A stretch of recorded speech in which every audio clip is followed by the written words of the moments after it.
Hello दोस्तों, आप सभी को अहोई अष्टमी की बहुत बहुत शुभकामनाएं। इस साल यह व्रत 24 अक्टूबर को रखा जा रहा है। इस व्रत में अहोई माता की पूजा की जाती है। इस दिन महिलाएं अपनी संतान के लिए निर्जला व्रत करती हैं। शाम को तारों की छांव में कथा सुनकर तारों को अर्घ्य देकर व्रत खोलती हैं। अहोई अष्टमी की कथा शुरू करते हैं। प्राचीन काल में एक साहूकार था जिसके 7 बेटे और 7 बहुएं थीं। इस साहूकार की एक बेटी भी थी जो दीपावली में ससुराल से मायके आई थी। दीपावली पर घर को लीपने के लिए 7 बहुएं मिट्टी लाने जंगल में गई तो नंद भी उनके साथ चली गई। दीपावली से पहले कार्तिक बदी अष्टमी को 7 बहुएं अपनी इकलौती नंद के साथ जंगल में मिट्टी लेने गई। जहाँ से वे मिट्टी खोद रही थी वहीं पर स्याऊ सेही की मांद थी। मिट्टी खोदते समय नंद के हाथ से सेही का बच्चा मर गया। इससे क्रोध में आकर स्याऊ माता ने नंद से कहा कि अब मैं तेरी कोख बांधूंगी। तब नंद अपनी 7 भाभियों से प्रार्थना की कि तुम में से कोई मेरे बदले अपनी कोख बंधवा लो। सभी भाभियों ने अपनी कोख बंधवाने से मना कर दिया। लेकिन छोटी भाभी सोचने लगी, अगर मैं कोख ना बंधाऊंगी तो सासू जी नाराज होंगी। ऐसे विचार कर नंद के बदले छोटी भाभी ने अपनी कोख को बंधवा लिया। उसके बाद जब उसे जो बच्चा होता वह 7 दिन बाद मर जाता। एक दिन साहूकार की स्त्री ने पंडित जी को बुलाकर पूछा कि क्या बात है, मेरी इस बहू की संतान 7वें दिन क्यों मर जाती है। तब पंडित जी ने बहू से कहा कि तुम काली सुरही गाय की पूजा किया करो। उन्होंने बताया कि दरअसल काली गाय स्याई माता की भाईली है, वह तेरी कोख छोड़ तो तेरा बच्चा जिएगा। छोटी बहू ने पूरी लगन से गाय की सेवा की। एक दिन गोमाता बोली कि मेरे जागने से पहले कोई रोज मेरी सफाई कर जाता है, सो आज मैं देखूंगी। गोमाता खूब तड़के जागी तो क्या देखती है कि साहूकार के बेटे की बहू उसके नीचे सफाई आदि कर रही है।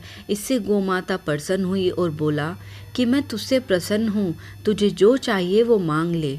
तब साहूकार की बहू बोली कि स्याऊ माता तुम्हारी भाईली है ना, और उन्होंने मेरी कोख बांध रखी है, उनसे मेरी कोख खुलवा दो। गोमाता ने कहा, अच्छा। तब तो गोमाता 7 समुंदर पार अपनी भाईली के पास उसको लेकर चली। रास्ते में कड़ी धूप थी, इसलिए दोनों एक पेड़ के नीचे बैठ गई। इतने में वहाँ एक सांप दिखाई दिया। उसी पेड़ पर गरुड़ पंखनी के बच्चे थे। सांप गरुड़ पंखनी के बच्चों को मारने लगा। तब साहूकार की बहू ने सांप को मारकर ढाल के नीचे दबा दिया और बच्चों को बचा लिया। थोड़ी देर में गरुड़ पंखनी आई तो वहाँ खून पड़ा देखकर साहूकार की बहू को चोंच मारने लगी।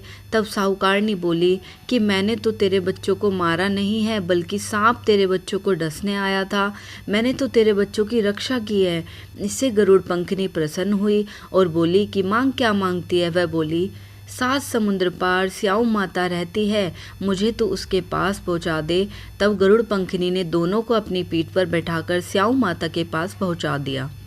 स्याऊ माता उन्हें देखकर बोली कि आ बहन, बहुत दिनों बाद आई।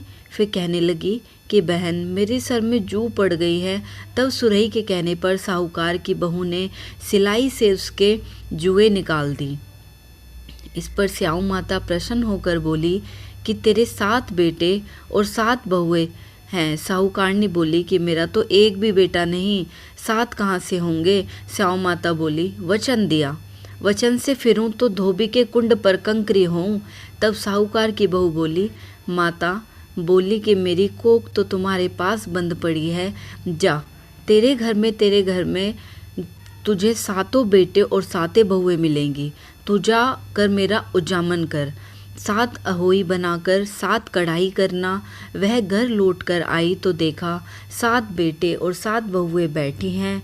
वे खुशी हो गई और उसने 7 अहोई बनाई, 7 उजमन किए, 7 कढ़ाई की। दिवाली के दिन जेठानियाँ आपस में कहने लगी कि जल्दी जल्दी पूजा कर लो, कहीं छोटी बहू बच्चों को याद करके रोने ना लगे। काफ़ी देर तक उसके रोने की आवाज़ नहीं आई तो जेठानी ने बच्चों को भेजा। बच्चों ने देखा और वापस आकर कहा कि चाचू तो मान रही हैं, कुछ उजमन हो रहा है। यह सुनते ही जेठानियाँ दौड़ी दौड़ी उसके घर गईं और जाकर पूछने लगी कि तुमने कोख कैसे छुड़ाई। वह बोली, तुमने तो कोख बंधाई नहीं, मैंने बंधवा ली। अब स्याऊ माता ने कृपा करके मेरी कोख खोल दी है। हे स्याऊ माता ने जिस प्रकार उस साहूकार की बहू की कोख खोली, उस प्रकार हमारी भी खोलिएगा, सभी की खोलिएगा। कहने वाले की तथा हुंकार भरने वाले तथा परिवार की भी कोख खोलिएगा। बोलिए अहोई माता की जय।